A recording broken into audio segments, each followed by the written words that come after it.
Welcome to Wine Wanderings. Today I'm in Comfort, Texas with Dr. Bob Young, CEO of Branch Winery and Distillery. Yes, absolutely. And Jennifer Cernosek, who you're the general manager? Yes. Of the same. Yes. And we're sitting in front of this beautiful saddle, which is really significant because in 2014, Branch won the top Texas wine in the state and top Texas winery in the state.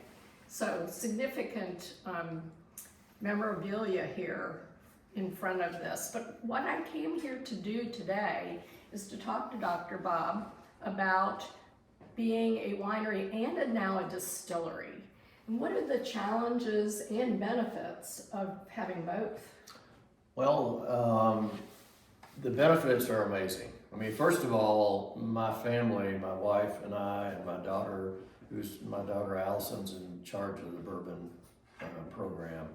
We grew up in the middle of the bluegrass area of Kentucky, 15 miles down the road was Four Roses, and Wild Turkey was nearby, and Woodford Reserve and all. And the county and the town that I grew up in has incredible heritage for bourbon. Made the first corn whiskey done in the state of Kentucky was in 1775, right in my hometown. So all kinds of history there. We wanted to bring some of that culture and some of that Kentucky family heritage to Texas to combine it with our winery program here. The benefits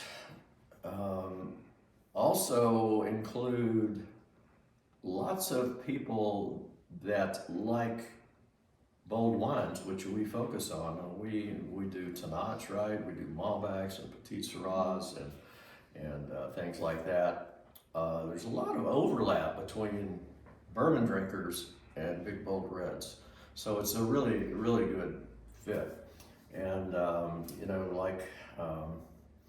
our wine club members here, we talked about that very briefly earlier. What's the effect on the wine club members? They're constantly asking us, well, when are we coming out with the bourbon club?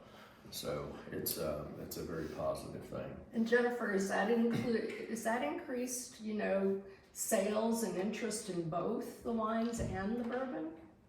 It's increased in interest in both. So you have some overlap. There are people who come out for wine and then they see the bourbon and get interested in it. And then the same thing happens on the other side. They might come out for the bourbon and then also show some interest in the wine.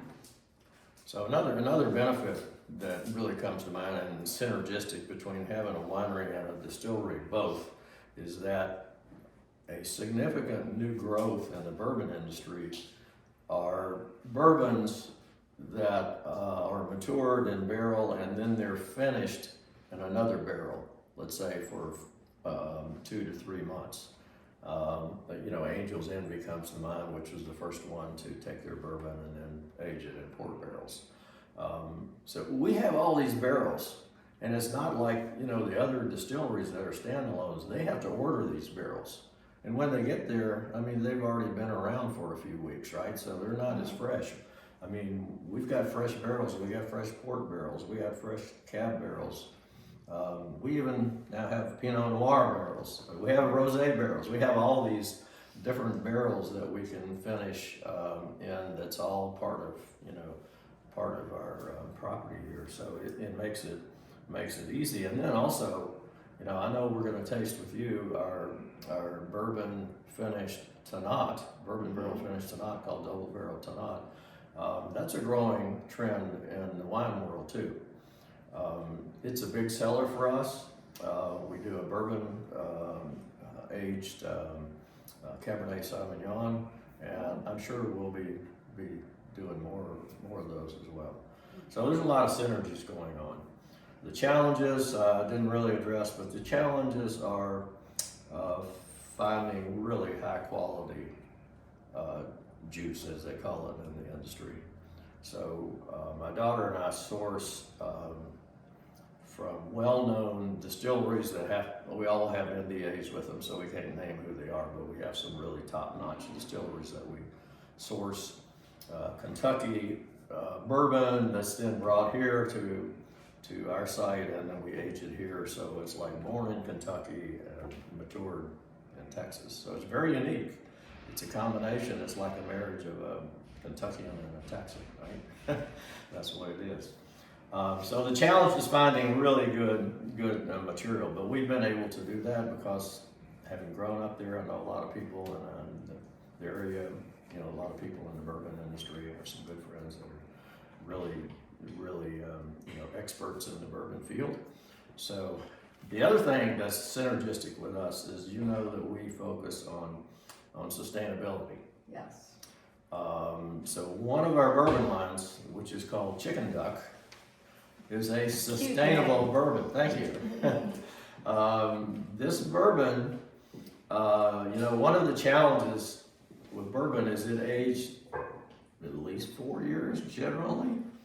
And some people say the sweet spot for bourbon is, you know, 6 to 8 years. But by the time you age bourbon 6 to 8 years, you're gonna have less than a half barrel left. I know, it just, So the Angels drink it all. yes. And in Texas, because of the heat, the Angels get a little more than their share, really. They get the biggest share of any place. The Angels in Texas are very happy, I'll say that. But anyway, so we have a process that we use that is able to do rapid oak extraction from distillate. 70% of the flavor, as you know, or more in bourbon comes from the aging in the wood and the interaction between the liquid and the wood. So we have a way of doing that quickly, and so we can put out like this product here, which is our Chicken Duck wheated, which people absolutely love. It's 45% wheat in the mash bill. I have this one. Oh, you do? Okay. Yes. Well, watch out, Pappy Van Winkle, because you know Yes. we're up and coming. So it's very sustainable because we basically lose almost nothing to the angel share. And you can produce the product quickly and as you need it. And so it really fits into the family story too. Well, thank you for joining us today on Wine Wanderings. You're so welcome. I'm always happy to do it. Thank you for having me.